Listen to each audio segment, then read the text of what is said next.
नमस्कार, मैं पंकज प्रसून। दोस्तों, आपने हाल फिलहाल आए सर्वे को देखा है, खास करके दक्षिण भारत को लेकर। अभी कल ही एक सर्वे आया है, इंडिया टीवी ने किया है वो सर्वे, और उसमें तमिलनाडु, केरल, आंध्र, तेलंगाना और कर्नाटक को लेकर चौंकाने वाले आंकड़े पेश किए गए हैं। इंडिया टीवी के सर्वे की माने तो तमिलनाडु में भारतीय जनता पार्टी को करीब 8 सीटें मिल रही हैं, अभी हैं 0। उसी सर्वे की माने तो केरल में बीजेपी को 3 सीटें मिल रही है। उसी तरह आंध्र प्रदेश में जहां बीजेपी की 0 सीट है, तो चंद्रबाबू नायडू, बीजेपी और जनसेना जो पवन कल्याण की पार्टी है, इस गठबंधन को 10 से ज्यादा सीटें मिल रही है। तेलंगाना में बीजेपी के पास 4 है, लेकिन अंदाजा लगाया जा रहा है कि 10 से ज्यादा मिल रही है। और तमाम तरह के सर्वे बता रहे हैं कि कर्नाटक में जो पिछली बार थी वही रहेगी 25 के आसपास, एक आध सीट बढ़ सकती है, एक आध सीट घट सकती है।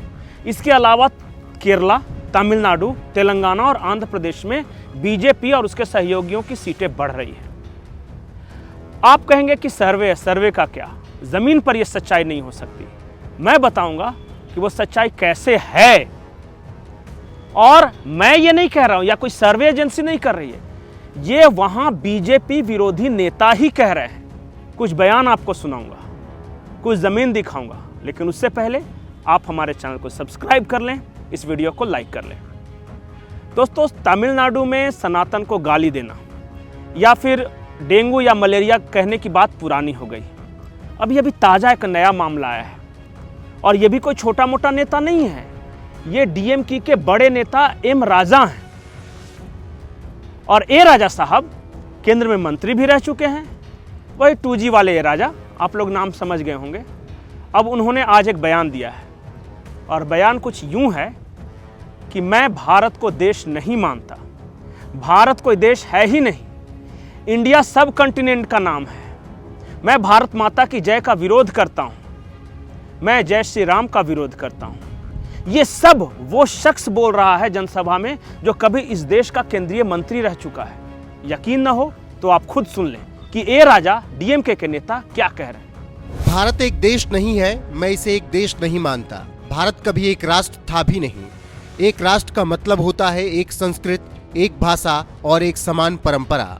भारत एक देश का नहीं बल्कि एक उपमहाद्वीप का नाम था, भारतीय उपमहाद्वीप। तमिलनाडु एक देश है, मलयालम बोलने वाले एक देश हैं, उड़िया बोलने वाले एक देश हो सकते हैं, क्योंकि उनकी भाषा एक है, संस्कृति एक है। भारत एक देश कैसे हो सकता है? केरल में कुछ और कल्चर है, तमिलनाडु का कुछ अलग और उड़ीसा का कुछ अलग। मैं इसे देश मानता ही नहीं। तो सुना आपने। अब आपको क्या लग रहा है कि ये ए राजा या उदयनिधि स्टालिन बेवजह ऐसे ही बोल रहे हैं?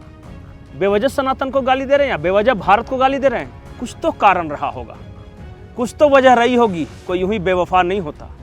तो वजह यह है बीजेपी का बढ़ता जनाधार। जैसे जैसे भारतीय जनता पार्टी तमिलनाडु में बढ़ रही है, वैसे वैसे डीएमके नेताओं की बौखलाहट देखिए। कभी वो हिंदू को गाली देते हैं, कभी सनातन को गाली देते हैं, कभी जो भाषा है, हमारी राष्ट्रभाषा है हिंदी को गाली देते हैं। अब तो हिंदुस्तान को गाली देने पे आ गए। भारत कोई देश है ही नहीं उनके लिए।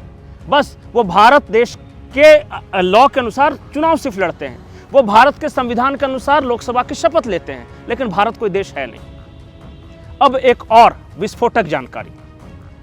डीएमके के एक नेता हैं जिनका नाम है जगत प्रकाश।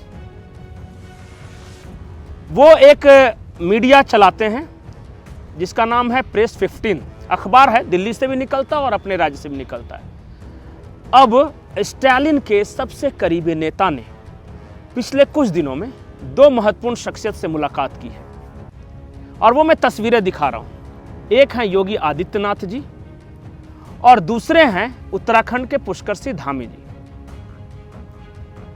अब ये डीएमके के नेता योगी जी से मिल रहे हैं, पुष्कर सिंह धामी से क्यों मिल रहे हैं, अभी भी तस्वीर क्लियर नहीं हो रही है। फिर उनके अखबार में, उस अखबार के जो संपादक है, जो मालिक हैं, उनके द्वारा लिखे गए इस आर्टिकल को देखिए। और आर्टिकल का शीर्षक क्या है कि कांग्रेस के पराभव की सबसे बड़ी वजह है राहुल गांधी। अब डीएमके का नेता जो कि स्टालिन के करीब हो, राहुल गांधी को कैसे क्रिटिसाइज कर रहा है भाई। और वो भी अपने अखबार में संपादकीय लिख के। कोई किसी पत्रकार ने कोई खबर लिख दी होती, अखबार में छप गया होता तो समझ में आ रहा है, लेकिन अखबार का एडिटोरियल बोर्ड एडिटोरियल में लिख रहा है कि कांग्रेस के पराभव की, कांग्रेस के बर्बाद होने की सबसे बड़ी वजह जो राहुल गांधी है। तो क्या डीएमके के नेता राहुल गांधी को क्रिटिसाइज कर रहे हैं? राज ये है कि अब डीएमके ने तमिलनाडु में बीजेपी के बढ़ते हुए प्रभाव को देखते हुए केंद्र के साथ पैचअप करना शुरू कर दिया है। बैकडोर चैनल्स खोल दिए गए हैं और इसी सिलसिले में स्टालिन के करीबी योगी आदित्यनाथ से मिल रहे हैं, पुष्कर सिंह धामी से मिल रहे हैं। वो कह रहे हैं कि हम आपके दुश्मन थोड़ी ना हैं, आप हम पर क्यों पड़े, हमने थोड़ी ना कुछ किया है। और इस तरह बैकडोर चैनल्स जब खुलता है तो खौफ दिखता है। खौफ डीएमके के अंदर है। वो खौफ है अन्नामलाई की लोकप्रियता को लेकर, वो खौफ है तमिलनाडु में बीजेपी के बढ़ते जनाधार को देकर। और सिर्फ तमिलनाडु की बात क्यों करें, केरला में बीजेपी का जनाधार बढ़ रहा है। हर सर्वे कह रहा है कि 2 से 3 सीटें केरल में बीजेपी को आ रही है।